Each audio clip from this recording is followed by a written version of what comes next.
I'm Natalie McSherry. I'm the president of the MSBA. I would like to welcome all of you to our special 125th anniversary Thought Leadership Program, tonight featuring Associate Attorney General Vanita Gupta. The commemoration of our 125th anniversary is an occasion for the legal profession and the MSBA to pause for critical reflection on the state of our profession, on how we have wielded our position of influence historically, on how we might exercise that privilege responsibly going forward, and finally, what we imagine and dare to reimagine about the legal profession's role in the future of justice in our state, our nation, and the world. We are exploring this year 4 different themes, including guardians of justice, reforming justice, science and technology, and justice and access to justice. I'd like to introduce Ward Cove, who will say a few words at this time. Ward? Hello, everyone. I'm Ward Cove, Chair of the Maryland Access to Justice Commission. We have joined forces with the 125th Thought Leadership Initiative to bring you this event because the goal is to have a conversation about the role of the legal profession in relation to access to justice. Maryland is facing an access to justice crisis, along with the rest of the country. We need the involvement and brainpower of the legal profession to reflect on how we can meet the promise of justice for all, not just the few who can afford it. We truly thank Associate Attorney General Vanita Gupta for her steadfast leadership and innovative thinking in addressing these access to justice challenges. Thanks, Ward. It's our sincere hope that what we start through this 125th Thought Leadership Programming leads to continuous thinking, reflection, and action. The first part of our 18-month program is this Spark series, which, as the name suggests, seeks to spark a long-lived conversation and dialogue among lawyers. After a phenomenal inaugural program with Sherilyn Ifill, tonight is the second in our 4-part Spark series. It will be followed by a Dean's Roundtable at the MSBA's Legal Summit in Ocean City, and then podcasts over the summer before a full-day event in the fall. If you missed the Sherilyn Ifill program, I encourage you to view it at www.msba.org/spark-series-LP/. And I want to thank the co-chairs of the 125th Thought Leadership Initiative for their vision and leadership in bringing this important program to fruition. Thank you to Donna Hill-Staton and the MSBA's president-elect, David Shapiro. Now Donna will share a few words. Donna? Thank you very much, Natalie. This is indeed a very exciting program that we are looking forward to beginning very shortly. And I would just like to share something that was said to us after the Sherilyn Ifill event, where one of the lawyers noted that the program was one that reminded her of why she became a lawyer in the first place. That's exactly what we want to accomplish through this series. We want to connect our community to the core values around which our profession is organized. Those values include a commitment to the rule of law and our charge to be guardians of justice and defenders of democracy. We look forward to continuing the series in April. On April 20th in particular, we will turn our attention to the role of corporate governance in reforming justice when we host a keynote conversation with Grace Spates. Grace is the global leader of Morgan Lewis's Labor and Employment Practice Group, where she also serves as chair of the Morgan Lewis Systemic Employment Litigation Practice. Grace is an international authority on workplace culture, diversity, and inclusion. And in 2019, she was named the American Lawyer of the Year by the American Lawyer magazine in recognition of her work as an ally of the #MeToo movement. A notable accomplishment because Grace is a management side lawyer. And as she explains it, I don't teach clients how to discriminate. I work with my clients to build diverse and inclusive workplaces where discrimination is not tolerated. We hope that you will return in April to again participate with us in the Spark series, and that you will continue to engage as we move forward through the rest of the year. Thank you very much, Natalie. And thank you, Donna. So now I'm really excited to welcome our special guest and start today's program. Just to let everyone know, we will start today with remarks from Associate Attorney General Gupta, and then move into a moderated question and answer session until 6:45. We've had to shorten the program a little bit, but we will try to fit an audience question in. If you have questions, please send them to Anna Scholl in the chat. At the conclusion of the Q&A, we will go into breakout sessions for discussion, and we really hope that you'll stay for both parts of this event. If you were not able to get into the Zoom room now and you're watching this on YouTube, please go ahead and try the Zoom link at 6:45 if you want to join the discussion afterwards. We are honored and fortunate to host Vanita Gupta, the Associate Attorney General at the United States Department of Justice. ASG Gupta, we know that you have a very busy schedule, and we know that you need to leave the program a few minutes earlier than we planned today, just because you've been called to the White House. That makes us even more appreciative of your time. It's truly a privilege to host someone of Ms. Gupta's caliber at the MSBA. Ms. Gupta is a prominent civil rights lawyer, a thought leader, and a change agent. She is the third ranking official in the United States Department of Justice, and has made history by being the first Indian American and the first person of color to hold this position in the Department of Justice. She's also the first civil rights lawyer to ascend to this particular role. Prior to her current appointment, Ms. Gupta served as the president and CEO of the Leadership Conference on Civil and Human Rights, the oldest and largest coalition of nonpartisan civil rights organizations in the United States. Before that, she served as Assistant Attorney General, heading up the DOJ's Civil Rights Division, advancing a wide range of civil rights enforcement matters. And before serving as an Assistant Attorney General, she served as the Deputy Legal Director and the Director of the Center for Justice at the ACLU, where, in addition to litigation, she created and led the ACLU's Smart Justice Initiative, aimed at promoting bipartisan justice reform. She started her career at the NAACP Legal Defense Fund, where she took part in landmark cases, overturning wrongful drug convictions, fighting to end mass incarceration, and fighting for the rights of immigrant children. Ms. Gupta is a graduate of Yale University and New York University School of Law. Her commitment to fighting for those who are marginalized is indisputable, as is her extensive and unassailable record and her integrity and expertise in the administration of justice. She brings this to bear in her current position, where she oversees the civil rights, antitrust, tax, and environmental and natural resources divisions, as well as many of the special offices, including, most importantly for us, the newly reestablished Office of Access to Justice, which is guided by three principles: to promote accessibility, ensure fairness, and increase efficiency. It's an honor to welcome Associate Attorney General Vanita Gupta. We thank her for her tireless work and leadership. ASG Gupta, the floor is yours. Thank you. Thank you so much for that lovely introduction. Overly generous, of course. And thank you to the Maryland Access to Justice Commission and Executive Director Rena Shah, and all of you for this invitation to join your second Spark Series event.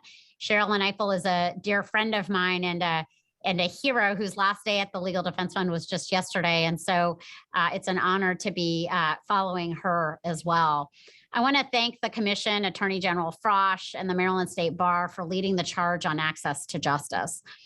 We all know the incredible responsibility and indeed power that we have as members of the legal profession. During the height of the civil rights movement, then Attorney General Robert F. Kennedy urged lawyers, as part of our obligation to support equal justice under law, to use our knowledge and skills to advance the rights of those who are most vulnerable.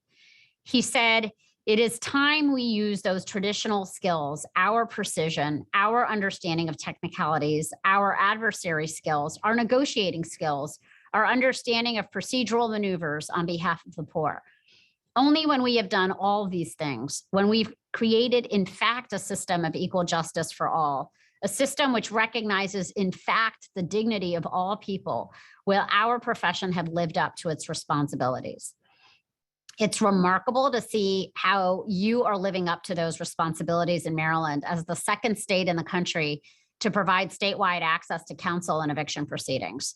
I know that effective implementation of this law will still require full funding and that you're pursuing that as we speak.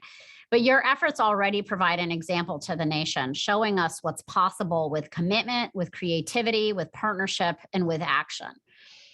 The housing crisis is a long-standing systemic problem. We have never had a national infrastructure or national policy for preventing avoidable evictions. Even before the pandemic, over 3 million people were displaced in a typical year. People and families in this country are often evicted for amounts as little as $500 or $600 of back rent.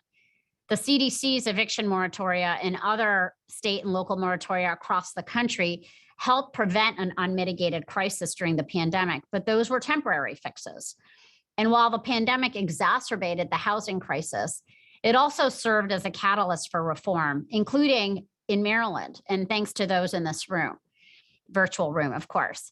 I know that it took leadership from the state legislature and hard work and collaboration of AG Frosch and your office, the Access to Justice Commission, the State Bar, the Maryland Legal Services Corporation, the Access to Counsel Task Force, and the Access to Counsel and Evictions Task Force, among so many others. So congratulations on this incredible achievement. I hope that states and localities across the country will follow your lead in securing a right to counsel for tenants. We have worked, you all have worked, to build bold and innovative reform during this crisis, and we cannot go backward. Let's make these changes lasting ones, and let's continue the conversations around access to justice and examining and reimagining the tools and structures we have to help people in need. We all know there's always more work to be done. We at the Justice Department look forward to finding ways to partner with you and uplift your incredible work as you continue the phased launch of your program. I'd like to highlight this evening some of the ways that we have focused on access to justice work at the Justice Department, including in partnership and in support of state and local efforts like yours. This work is one of the major reasons I was prompted to return back to the department. I wanted to work on these issues here at the Justice Department. You know that our role often is to support the visionary work of state and local partners like you who are really leading the charge in access to counsel and access to justice work. First, on the topic of the housing crisis. As Attorney General Garland has said, addressing housing in this country is a critical part of the Justice Department's reinvigorated commitment to increasing access to justice for every American and reducing the barriers and entrenched disparities in our civil legal systems. You know that the housing crisis is a racial and gender justice issue because evictions disproportionately affect women and people of color. And it's a poverty and economic security issue because of eviction's long-standing effects on families. We also know, as the CDC has made clear, that evictions are a public health issue because of the risk of community spread of COVID-19. Last spring, we launched an effort to promote the use of court-based eviction diversion strategies and access to counsel in eviction proceedings. In June, I sent a letter to state court chief justices and court administrators around the country, urging them to implement eviction diversion strategies and encouraging courts to build out more comprehensive programs that might include access to counsel. Many courts have even taken significant action, even in places where statewide access to counsel wasn't within reach. And I'm hopeful that more and more state courts will implement similar programs in the coming months. Prior to 2020, the Eviction Lab found that of the roughly 3.6 million eviction filings in a typical year, only 3% of tenants have legal representation in eviction proceedings compared to over 80% of landlords. We all know that providing legal counsel to tenants can make an enormous impact on the resolution of eviction cases. A study of Cleveland, Ohio's Right to Counsel program showed that when tenants had an attorney, 93% were able to avoid eviction or an involuntary move. That's why you're working so hard to get counsel for tenants in Maryland. And it's why Attorney General Garland issued a call to action, asking the legal community to volunteer time and legal assistance to confront the ongoing housing and evictions crisis. As a result, law students and lawyers from across the country have stepped up to take on cases. We had close to 100 law schools that signed up. They mobilized pop-up clinics and medical legal partnerships to help families facing eviction stay in their homes and helped implement eviction diversion programs. They developed new digital platforms designed to ensure that housing court proceedings could be carried out fairly. And that's really just one piece of our work. Last fall, Attorney General Garland announced that the Justice Department will reinvigorate its role in leading access to justice policy initiatives across the government through the launch of the Office of Access to Justice, what we call here at the Justice Department, ATJ. We aren't just relaunching the office. We've been working on a phased strategic growth plan to modernize and expand the office's work. Leading up to the launch, my staff met with almost every state Access to Justice Commission across the country. We were pleased to hear from the Maryland Access to Justice Commission, and we're grateful to speak with and learn from Executive Director Rena Shah in those meetings. Alongside the office launch, we here joined the White House to reinvigorate the Legal Aid Interagency Roundtable. It's a partnership of 28 agencies, and it's growing.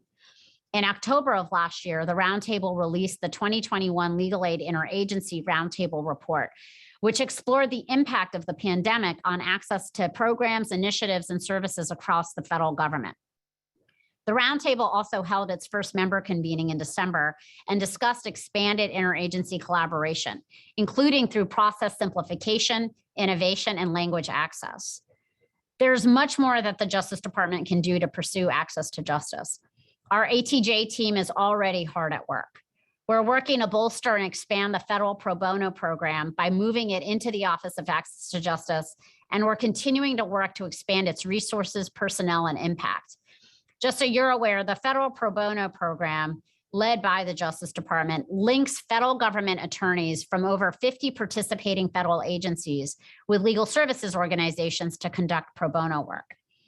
We're exploring ways to maximize and increase our grant-making programs to focus on and support access to justice work. We're assessing how to catalyze broad-scale transformation and innovation in our legal systems, including by exploring ways to support the innovative state-led access to justice initiatives like those in Maryland. ATJ is also partnering with the U.S. Trustees Program to assist individuals in financial distress to access the bankruptcy system and obtain needed relief. In December, we convened a stakeholder listening session with ATJ, the U.S. Trustees Program, in my office. We're using the feedback we received to inform work in a number of areas to remove barriers for lower income debtors. For example, low-income debtors have difficulty accessing and affording legal representation. The bankruptcy code and legal precedent effectively require Chapter 7 debtors to pay their attorney's fees in full before filing. The Trustees Program is working on guidance related to alternative fee arrangements in Chapter 7 cases to help both debtors and practitioners. ATJ is also exploring ways to pursue economic justice and combat the criminalization of poverty. As you may know, in 2016, when I was head of the Civil Rights Division, I co-authored a Dear Colleague letter to state court systems on the use of fines and fees with the Office of Access to Justice here at DOJ. That guidance was inspired by what we had discovered in the 2015 investigation into policing practices in Ferguson, Missouri, where we found the city routinely issued arrest warrants without any ability to pay determination, in part to increase revenue. In the letter, we clarified the legal framework that governs the enforcement of fines and fees, including the importance of procedural protections and, in many cases, the right to counsel. We're now examining reforms that have taken place across the country since issuance of that letter, as well as recent case law and research on the same topic to assess next steps. And we're working to build out initiatives to support individuals in immigration proceedings. For example, over the past 3 decades, it had been the policy of the Executive Office for Immigration Review to require individuals in immigration court to file a FOIA request in order to obtain a copy of their own records of court proceedings. This process created burdens on individuals in immigration courts in obtaining such records. And just last week, EOR changed its policy so that parties can obtain their records of proceedings directly from immigration courts or Board of Immigration Appeals without requiring them to make a request under the FOIA. By helping to mitigate barriers to parties obtaining their records, this change in policy will promote parties' access to justice within the immigration court system. The Office for Access to Justice is also working to expand support for public defenders nationwide. This week, we will be celebrating the 59th anniversary of Gideon versus Wainwright. The promise of Gideon, that every person accused of a crime has the right to counsel, whether she can afford to pay for it or not, depends on giving defense counsel sufficient resources to do their jobs and a voice in policy conversations as well. And a strong defense function supports the mission of the Justice Department to preserve integrity and justice in our criminal enforcement and to pursue equal justice for all. Finally, one thing that we heard very clearly in our meetings with you and with other state access to justice commissions was a desire for stronger collaboration, data sharing, and partnership between the commissions and the Justice Department. And regular collaboration with state access to justice commissions will be a priority for the Office for Access to Justice. The office looks forward to launching regular quarterly meetings with state access to justice commissions. This is really going to allow DOJ to amplify and allow other states to learn from the great work that states are leading across the country, including what you're doing in Maryland. It's going to allow innovations across this country to be scaled up and to spread. It will allow us to learn here at DOJ about what's happening around the country. And it's going to allow for resource data and information sharing. We want to be able to support all of the really incredible work that's happening in states across the country and be able to lift those up as models. So these steps are really only the beginning, and there is so much more to do, and we know there is. As you know more than most, making the promise of access to justice real means more than a successful day in court. It can prevent catastrophe, including the loss of freedom, the separation from family members and children, debt collectors garnishing wages, or domestic violence victims not obtaining restraining orders. And of course, it can mean loss of housing, which can have devastating economic, physical, and psychological consequences for individuals and families. Access to justice is not simply an initiative or a project here at DOJ. Our innovative efforts to combat the justice gap can't end also with the end of the pandemic. Access to justice is part of the foundation of this country and the ideals that we are still striving to realize, the promises of freedom, equity, and justice for all. And disrupting the devastating connections between race, poverty, and injustice requires a commitment from all of us. That's what is one reason I'm so gratified to see all of you tonight and every day fighting for and working towards change. It really is an honor to join you today, and I want to thank you for your commitment to equal access to justice. The Justice Department looks forward to continued partnership with each of and all of you. Thank you so much. Thank you so much for attending this special event, ASG Gupta. It is just an honor and a pleasure. And thank you for your thoughtful words and for being such an inspiration. I'm going to start off on a personal note. Just as an Indian American woman working in this space and having watched you and cheered for you and seeing all the advancements that you've made, it really makes it just makes us proud and to see the leadership that you've provided, and also your passion for the marginalized communities that you have also always fought for. It's just amazing how you've done it with such authority and integrity. And so you're an example to us, and you're also a model for us. So I thank you for that. Thank you. Now, in your talk, you expressed a lot about, sort of what you and the Biden administration have been doing and busy thinking about as you try to navigate us, facing this access to justice crisis during this pandemic and beyond. I want to be able to take a step back and really spend some time reflecting on how we got here. COVID did not create the crisis in the civil justice system. And I want to talk about the historical reasons why most people do not have access to justice in the US. In the Pledge of Allegiance, we say justice for all. And in our Constitution, we invoke that we are all equal, we have equal justice under law. And yet most people in this country are left to navigate these civil legal cases on their own, like deportation, losing their country, or child custody where they lose their child. And the numbers are staggering. So almost three-fourths of low-income Americans, 71%, face at least one civil legal problem every year, of which 70% of those people say that that problem significantly affected their lives. Can you talk about any key moments of failure or systemic failures that have landed us where we are?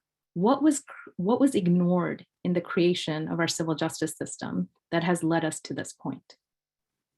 Well, thank you, Rena, and thank you for those words at the top. We are all kind of collectively doing all we can to bring the aspirations of our legal system more in line with the lived realities of communities every day. And I think this is that justice gap, as I call it, is something that those of us I know on this call are always striving for, to make real the promises of our Constitution and the promises of our legal system. To your question, I think, in many ways, our legal systems in this country, and I use that as plural because we have many, every state has them, local legal systems, federal legal system. But in many ways, our legal systems were designed and assume a premise of access. But we know that access is often limited or simply unavailable. And our civil legal systems are designed with an assumption that litigants can, understand the law to preserve their legal rights, that it's designed so that everyone can go to court and participate in the judicial process. That's like a basic premise of our legal system. But so often for so many communities and for so many people, honestly, educated folks and folks with incomes and folks who are struggling and folks who have college degrees and folks who have high school degrees or didn't finish high school, our legal system in so many ways requires for too many people, legal assistance or a navigator simply to understand the law, to understand the processes that can become so Byzantine and difficult. Sometimes interpreters are just not available for the necessary language or dialect for a person to understand what's happening in court, or when we have forms or processes that are just incredibly complex and leave people feeling like they can't access an answer. When people can't afford a lawyer or assistance to help navigate some of these problems, they can be left out and not have access to justice.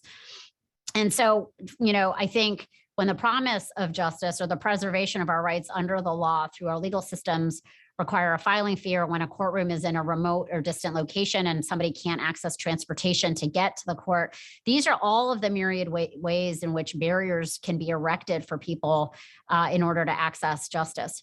We know also, and I know we've been really talking about the civil legal system, and I think for too long we haven't recognized fully the degree to which lack of access in the civil legal system, really prevents people from having, assured livelihoods and connectivity with families and able to preserve their rights.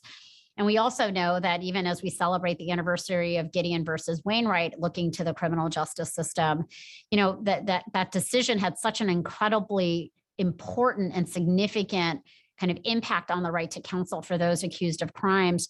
But that right is also kind of an aspirational right as well. You need to have enough lawyers. You need those lawyers to have enough resources and enough time to actually fulfill their promise of Gideon. And I think these are the constant kind of daily issues that we face in our legal system to make real the promise of our Constitution and what I think the aspirations are of the legal system. So I think we still have, a long way to go. But when you look at the energy in these state access to justice systems, when you look at the energy and increased attention by lawmakers at the local and state level and at Congress in really ensuring and understanding the importance of these issues to our democracy, I am heartened by the progress we're making, but we know that we still have a long way to go. Thank you for that. And you also referred in your talk about the disproportionate impact that these, if there's a negative outcome in a civil legal problem where someone goes, to court without legal representation or help, that's really borne predominantly by Black and Brown communities. For example, in housing in Maryland, we have a staggering number of rent court cases. We have over 650,000 that are filed per year. And we know from a recent study that Black women in Baltimore City are 296% more likely to be evicted than white men. This type of disproportionate impact is pervasive in many types of civil legal cases, including consumer law cases, unemployment, elder abuse, estate planning.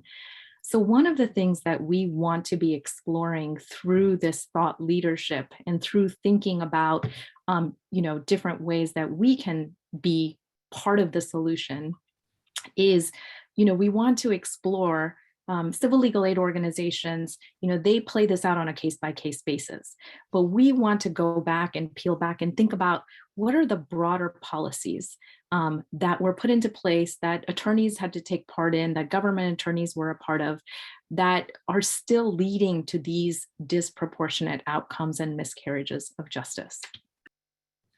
Well, I think the promise of equal justice under law is kind of as I said, a core aspiration, both of the Justice Department and for our country. And as I said, it really was one of the reasons I wanted to return. And you talk about racial disparities. We have to understand and confront that our country's had a difficult and, can't be ignored history with slavery and Jim Crow and redlining, and that legacy kind of still continues to live with us and can manifest in access to justice issues as well. And I think it's why we felt, and the Attorney General felt, like it was so important to stand up an access to justice initiative here at the department, so that we could 365 days of the year really focus in on identifying and working to support the work to combat the barriers to access to justice for all communities, that we can't have equal justice under law unless we have equal access to justice. And that, at the Justice Department, we have the tools that we have. We have funding, we have our bully pulpit, we have enforcement, we have the ability to do statements of interest, we have the ability to work with state and local jurisdictions to help support and kind of move change. When the Attorney General and I convened with really 48 hours notice, it was close to like 37 or 38 state Supreme Court justices to talk about the eviction crisis. We were dealing with a crisis. We were very concerned about what would happen in housing courts around the country and whether landlords and tenants understood that they could access federal funding to keep people in their homes. We were able in very quick order to kind of galvanize state Supreme Courts and work with them and lift up some of what they were doing and share best practices and kind of do that type of work here at the Justice Department that I think can make a real difference around the country. And so, but we have to be honest about what some of those barriers are. And that's why I think it's going to be very important that the Access to Justice Initiative here at the Justice Department be in regular communication with the state access to justice commissions, with legal services outfits, with public defender offices, to understand how barriers are manifesting around the country and to see, can the Justice Department do anything about it to help support, broader legal system reform and ensuring that all communities are able to have real, access to justice as promised by our laws and Constitution. Thank you for that. One of the things that we have been grappling with, in Maryland and beyond is that obviously COVID gave us momentum because it was awful and there were so many things that came out and the crisis was revealed, but there was also an opportunity. So there's political will created, and you talked about, how we don't want to go back to where we were and keep that going. One of the things that we are also trying to explore through this series is really explore what are tangible ways that even an attorney who's not engaged, for example, in this work on a day-to-day basis, or the legal profession as a whole, the state bar, how can we course correct? How can we help in this momentum that has been created? There are many attorneys here who may be in private practice or doing other things that are not, this is not their day-to-day bread bread and butter, but access to justice, and if you're part of this profession, does affect everyone. And so if we're interested in the fairness in the justice system, we want to hear from you about your ideas on how we can engage other members of our profession. It's I think that there is so much appetite for in pro bono programs around the country, and what I think is always needed is good infrastructure to support making it easier for the private bar to get involved, but also to partner with legal services and legal aid organizations so that they are working with the experts, right? There's incredible expertise around civil legal services provision that are in these offices. And to have these private-public partnerships, I think, is really important. And it was something that we tried to stand up very quickly last summer when we were very concerned about an evictions crisis around the country. And we found, that when we called up 2 law school deans, it was Dean Traynor here at Georgetown and Dean Morrison at NYU School of Law, and asked them over the weekend, could they send out a note to galvanize law schools around the country to take up the mantle. It was right at the start of the school year, to take up the mantle through their clinics to provide representation in housing courts. And we did the same thing with a call to action that the Attorney General did to the private bar. I mean, literally within 3 days, we had 99 law schools that had signed up. And I did a training later that week with over 600 private law firm attorneys that were interested in partnering with their legal aid offices. And we worked with the National Center on State Courts to just, get those partnerships created. And it was really effective. And I think we have seen this around the country with strong pro bono programs at law firms that have these relationships with legal aid and legal services or public defender offices, just how much we can amplify and expand, while also understanding that we have to support the types of structural reforms that I know Maryland has been undertaking, even with the right to counsel for tenants. And so being able to think about all of that together, I think, is something that's really important. And there are a lot of models for how this can work. But the struggle to make sure that people in the civil legal system actually have counsel, I think, remains a very live one. And we still have a lot of work to do to figure out how can we ensure that somebody who is facing the loss of their home, or the potential separation from their children, or is needing help with access to benefits and disability benefits and the like, has counsel, because sometimes these things can be incredibly difficult to navigate.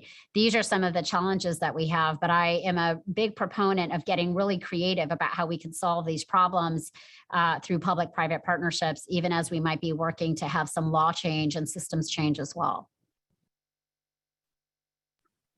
Thank you for that. One of the things in terms of being able to push, as you mentioned in your remarks, we are in the legislative session in Maryland.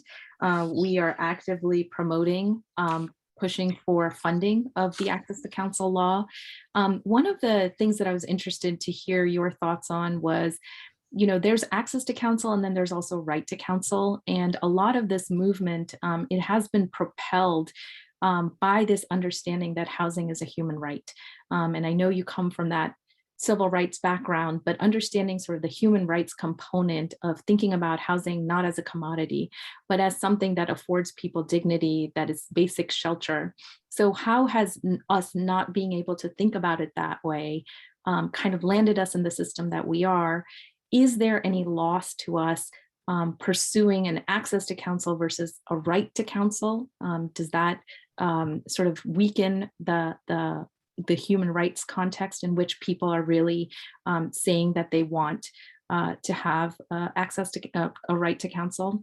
So I wanted to hear your thoughts on that portion. Well, I think that jurisdictions find themselves in different places around both how they provide counsel, whether they provide counsel, and what they are striving to do. And what has been heartening is that the pandemic, as you and I were both talking about, I think really revealed a lot of longstanding, pre-existing barriers to both access to counsel and the right to counsel in different contexts. And I will say in the housing context, what has been really heartening to me, and I like to try to focus on solutions rather than just looking at the problem, is the degree to which state systems and local courts really devise some creative ways to address a housing crisis. Now, Maryland went about doing law reform, and now, as you noted, you're working to fund that law reform and kind of make the promise a reality for communities. But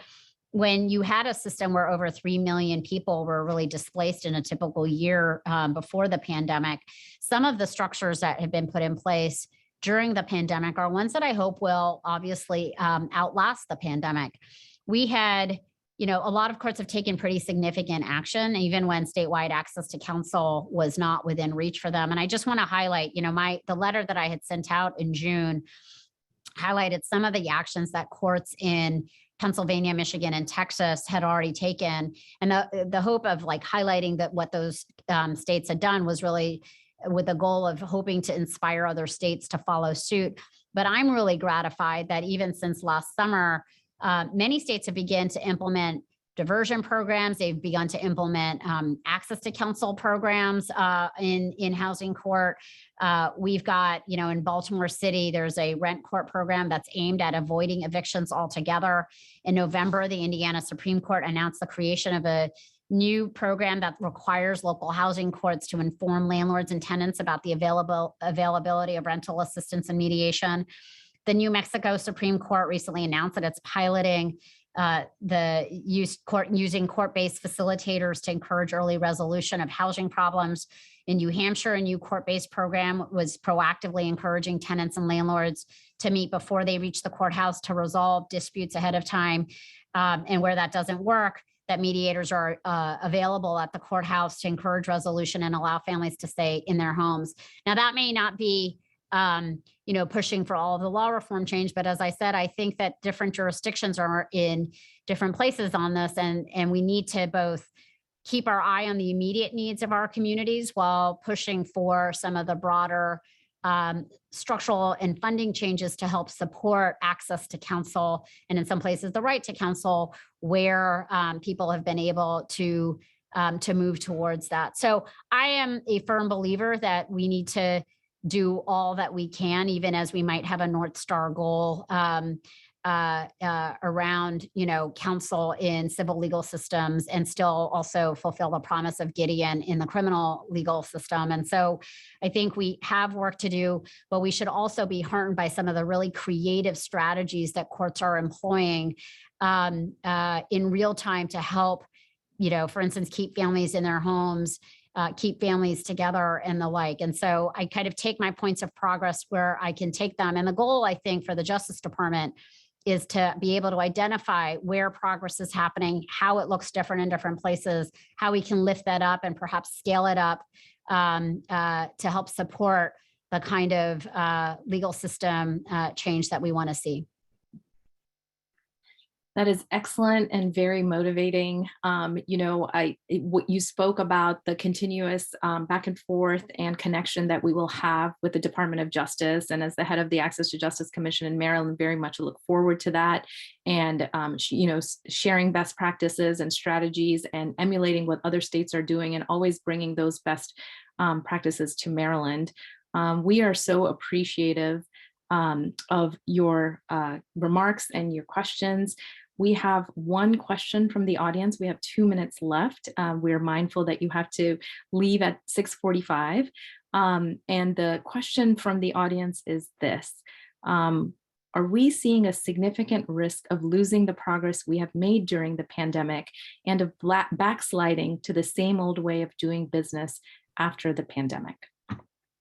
I would say we are always at risk of losing progress, and we always have to be vigilant about how we can not only retain the progress that we've made, but also push beyond it. And I think, that is always the eternal, quandary that we face, is we can't rest on whatever progress was made. And we know, as we said, that the pandemic did bring in more resources and more focus on some of these longstanding problems, but it will be on all of us to make sure that we don't go backwards and that we continue to forge forward so that we can have true access to justice in this country, and that we can remove the barriers when we see them. And so I'm just looking forward to the Justice Department continuing to partner with all of you, not only to maintain progress where we've been able to have it, but to push beyond. So, but thank you all for the work that you all are doing and for the example that you set. And I'm really grateful to be here this evening.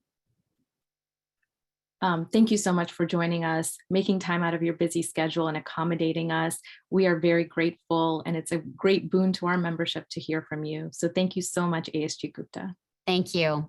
Thank you, Rena. And on behalf of the Maryland State Bar Association, I'd like to express a huge thank you to Associate Attorney General Gupta for appreciating the importance of this Spark series, for lending her voice to this program, and for taking time away from her busy schedule to share her time with us this evening. We certainly wish we had more time with Associate Attorney General Gupta this evening, but you have to admit, being called to a meeting at the White House is a pretty solid excuse. For everyone joining us live tonight, please stay with us. As noted before, a fundamental goal of this Spark series is to spark intellectual curiosity and to stimulate robust, respectful discussion. With this in mind, in a few moments, through the magic of Zoom, the amazing team behind the scenes here at the MSBA will be sending all of us into moderated breakout rooms where we can continue this discussion with our friends and colleagues. Just a quick administrative note, as President McSherry noted earlier, if you're joining us this evening via YouTube and you'd like to join the breakout rooms, please take a moment now to log into the Zoom link that was included with your registration materials. Before we split up for a few minutes, we'd like to share with you a short video prepared with the Maryland Access to Justice Commission that's particularly relevant to tonight's discussion. Associate Attorney General Gupta's comments highlighted the historical underpinnings of the access to justice problem existing in this country and on efforts at the local, state, and national levels to address the ever-rising demand for legal services and the need for greater efforts to ensure justice for all. The people participating in our program tonight understand that our justice systems were created largely by people in power, many of whom were members of our esteemed profession. What we may not always understand, however, what can be more difficult for many of us to see on a day-to-day basis, is the very personal impact that access to justice issues can have on everyday Marylanders when they're confronted with the daunting task of fighting a case in court. The video is a story of one courageous Maryland citizen who is willing to share her experience.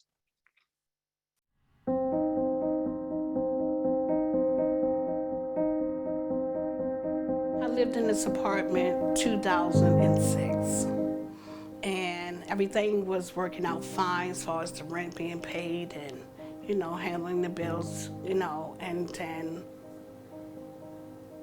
COVID came, you know, and everything just went apart. My job had told us that we were no longer going to be working there, and then I tried to speak to my landlord about it, and he like he wasn't paying attention to what I'm saying. I'm saying, do you realize what I'm saying? I lost my job. I can't give you what I don't have. Everybody trying to run around, trying to file full of unemployment, and couldn't get nobody on the phone. You if you said anything, nobody wasn't accepting it, because like I said, when COVID hit 2020, everybody went chaos. I tried to get rental assistance, and it was like, Miss Wallace, he can't get the assistance. And I said, why? Because he's not legal for Baltimore City. He doesn't have license. So I'm like, oh my God, now what do I do? When I got the notice as far as being evicted, someone mailed it to me, okay? And it came in like a different kind of mail. It didn't come from a court mail. My lawyer told me, he said, give me the copy of it. The whole thing was in writing from his agent and him, not the judge. It's like, where the judge, he can't do this. When we did go to district court, the judge looked at it and he was like, do you know I can get you for fraud? Because this didn't come from us. It has to come from us for us to evict her. And I'm still here because my lawyer, Mac, he was like, the eviction has been canceled, Miss Wallace. He can't do that. You know, had I not got a lawyer or legal right, then I'd have been fighting my way to go into a hotel, you know, somewhere, and left out of here. Because I knew I couldn't fight this case by myself, and I didn't know what to say, and I knew that I couldn't represent myself because I didn't know what to say, so I needed an attorney to fight for me.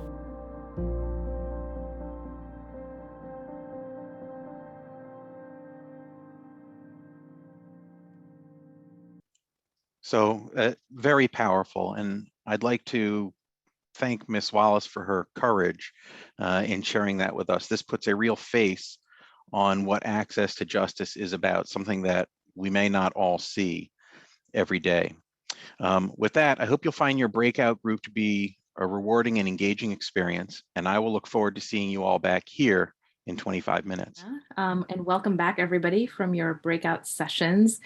So in my sort of nervousness in interviewing Vanita Gupta, I actually forgot to introduce myself. So to anyone who hasn't figured it out, I'm Reena Shah. I'm the Executive Director of the Access to Justice Commission.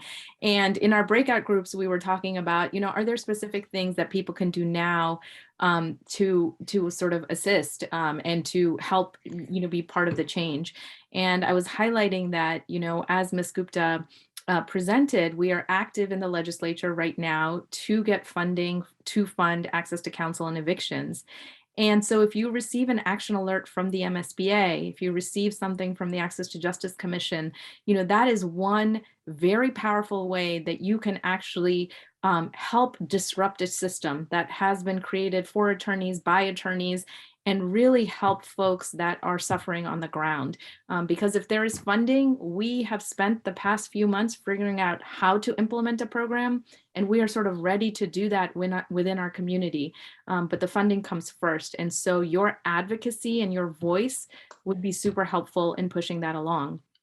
The other thing I wanted to highlight for folks that might be interested, Ms. Gupta talked a lot about pro bono, and we do currently have a pro bono call to action that has been, called upon by Chief Judge Gideon and Attorney General Frosh and Natalie McSherry and Ward Cove have all joined together. All these institutions in Maryland have joined together to say, we need your help. And so the Pro Bono Resource Center has a page where you can go in and look for the cases that, to answer the call. And we really hope that these are very tangible ways that you can help now. So MVLS has a portal too to take pro bono cases. So either one they can go to. Yeah. If you can share the I will share the bill numbers for the legislation that we're trying to get passed. If people didn't get the email from the MSBA that has the easy link and send it to your legislators. If they have the bill number, they can on their own send it to their legislators and encourage them to approve it. Great. And I will put that information in the chat right now. Thank you, Natalie. Thanks. All right. Thank you, Reena. So I hope everybody enjoyed their breakout session, got a lot of, I want to thank the people that were in the session that I was in, because, as I usually find, sometimes it's a little slow to get started, but then people have tremendously good and valuable and insightful and educational, for me, things to share. So I really appreciate the folks that were in the group that I was lucky enough to be in. But before we say goodbye to one another for tonight, I'd like to take this opportunity to remind you that tonight's program is part 2 in our 4-part Spark series. The series is intended to bring you thought leaders on key issue areas concerning the fundamental roles of lawyers in our American justice system. As Donna Hill-Staton noted in her comments earlier, our first program in January featured the incomparable Sherilyn Ifill discussing the awesome power that those of you attending this program tonight have as the guardians of our justice system. And again, if for any reason you missed that program, you can watch it through the MSBA's website. If you need the link again, we can put it in the chat, or feel free to reach out to any of us and we can provide you with that link.